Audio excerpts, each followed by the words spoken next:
This video was motivated by a recent exchange I had with a Muslim over his interpretation of Surah 65:4. I'll put a link to that exchange in a pinned comment so that you can read up on it if you like. But throughout this exchange with this individual, I kept wondering how other Muslims interpret Surah 65:4. I mean, the things around Muhammad and Aisha, those whole circumstances are pretty well known, but Surah 65:4 is less talked about. And so in this video, we're going to review some of the material regarding Muhammad and Aisha and the Sahih, and then we're going to move to Surah 65:4 and what some of the tafsirs say about it. And then at the end of this video, I'll have some questions that I would like Muslims to answer if they're willing to do so, because I want to see how you interpret 65:4. So we'll start with defining our terms here, and we're going to define these terms because it's at this point that Muslims like to equivocate, and the purpose of this equivocation, as it was with the individual I was having the discussion with, is to make it appear as though the girls in Surah 65:4 are not actually prepubescent. And if you sort of equivocate on the definition of prepubescent, then you can have your own custom definition that evades the criticism that Surah 65:4 is addressing prepubescent girls. However, there is an objective definition of prepubescent, and it comes right from Sahih al-Bukhari. So when we look at Bukhari 352, chapter 18, we see that the attaining of puberty and start of menses are used synonymously. Now, if you know how Bukhari works on sunnah.com, you'll see that there are chapters, and at the beginning of these chapters will be introductions in Arabic, and they're often not translated to English. However, in my hard copy, they are translated, and so I have an image to show you what that translation looks like. Once again, this is volume 3, book 52. The attaining of puberty by women is with the start of menses. Okay, so there's your definition right from Sahih al-Bukhari, which is the context that we're going to look at for several hadith here. Now, you'll notice that I have links next to each hadith, and this is for easy reference for you and to make the video flow faster. So I'm not going to stop and cite the source for each one of these, but I'm going to copy paste all of this information into a pinned comment so you can very easily check these sources for yourself. All right, regarding Muhammad and Aisha, of course, he married her when she was 6 years old, and he consummated his marriage when she was 9 years old. This is documented in numerous hadith that are rated Sahih. From Sahih Muslim 1422c, she was taken to his house as a bride when she was 9 and her dolls were with her. Now this is significant because according to Bukhari 6130, which also quotes the commentary on Bukhari, it was allowed for Aisha at the time, that is playing with dolls, as she was a little girl, not yet reached the age of puberty. So in addition to her being described as a little girl at the age of 9 who came from a swing set, incidentally, according to other hadith, she had her dolls with her, and this was allowed because she was prepubescent, and that's when she went to Muhammad's house for intercourse. Now this brings us to Dawood 4931, because sometimes Muhammad would stay there with Aisha and her friends as they would play with dolls, and sometimes something else would happen. This is rather disturbing. I used to play with dolls. Sometimes the Messenger of Allah entered upon me when the girls were with me. When he came in, they went out. And when he went out, they came in. So sometimes when Muhammad would approach Aisha and her friends with dolls, they would all leave, and then it would just be her and Muhammad alone. And when Muhammad would leave, then her friends would come back. This is really disturbing stuff. And we have a couple of parallel narrations here in Bukhari.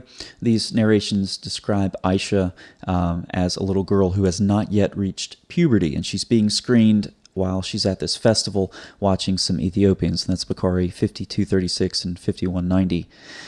Now, I have a note at the end of 5190, right after Aisha says, "You may estimate of what age a little girl may listen to amusement." And again, she's described in 5236 as not yet reaching the age of puberty.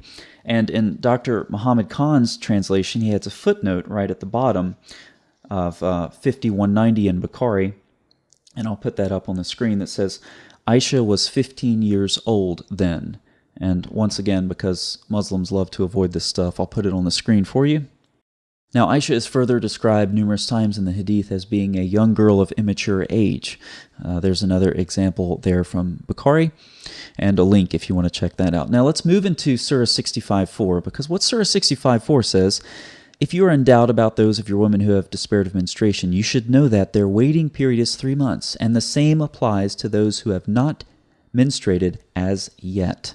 So what this is describing is there's a waiting period prior to divorce, and this is to prevent a woman from getting pregnant and not knowing who the father is. Basically, if she gets divorced and she's pregnant, but it's in the early stages of pregnancy, nobody knows it, she gets remarried again, has intercourse, consummates the marriage, and then she's pregnant, well, who's the father? And so there's a waiting period prior to divorce that's enforced to prevent this issue. Surah 33:49 says, "O believers, if you marry believing women and divorce them before the marriage is consummated, you are not required to observe the waiting period." So the waiting period is only if the marriage is consummated. Obviously, if it was not consummated, then the woman's not going to be pregnant, so you don't need to observe the waiting period. Now, according to Kathir's tafsir, this is a command on which the scholars are agreed that if a woman is divorced before the marriage is consummated, she does not have to observe the waiting period. So why is all this significant? Well, it's significant because Surah 65:4 prescribes a waiting period for girls who have not menstruated. Why is a waiting period required? It's required because the marriage was consummated, which means that you can consummate a marriage with a prepubescent girl according to Surah 65:4.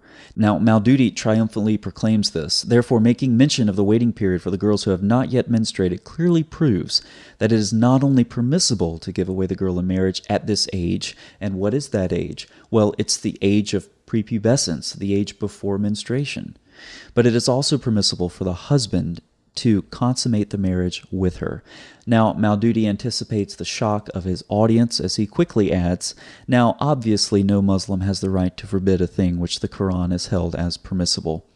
And so Maududi lets the Quran interpret itself. A waiting period is required for girls who have not yet had their periods. A waiting period is required because a marriage is consummated. Therefore, you are allowed to consummate your marriage with a girl who has not yet reached puberty. This is the background of Surah 65:4 according to numerous tafsir. Let's look at a couple. From Jalalain, those who have not yet menstruated because of their young age. Again, those who are too young. And again, what about the waiting period of those who do not have menstruation because they are too young? And again, from Kathir, who have not reached the years of menstruation. Let's go back into the modern era with Sayyid Qutb. In this surah, the waiting period of a divorced woman or who is too young to have a period is specified. So you see this common thread, too young, too young, too young, too young to have a period, and there is a waiting period prescribed to them because you're allowed to consummate the marriage with these girls who have not yet reached the age of puberty. So with this in mind, I have a couple of questions for Muslims. Do you affirm or deny that a waiting period is required for divorce only if the marriage has been consummated in accordance with Surah 33:49?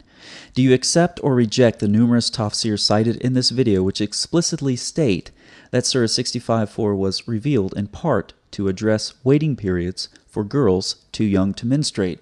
Moving from the tafsir to the Quran, do you affirm or deny that a waiting period is required in the Quran for girls too young to menstruate? Do you acknowledge the Quran makes provision for marriage, consummation, and divorce of prepubescent girls?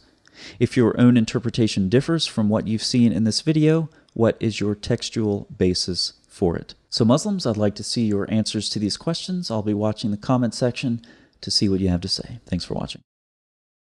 Have you ever wondered why there are so many ahadith which testify to Muhammad's engraved ring? Have you ever wondered why in the Quran it said that Solomon was given the power to control the wind? Have you ever wondered why Muhammad thought that some dogs were the shaitan? And after you're finished laughing at the story where a rock runs off with Moses' clothes, have you ever wondered what the source for that story is? Have you ever wondered why the story of Adam and Iblis in the Quran sounds so much like pre-existing legend? We'll be looking at possible answers to these questions and more as we continue a source-critical journey into the primary texts of Islam and the connections between them, and tales of mysticism, memoirs of magic, and the folklore of antiquity. I hope you'll join us on my channel for what will no doubt continue to be a fascinating journey through the tales of the ancients.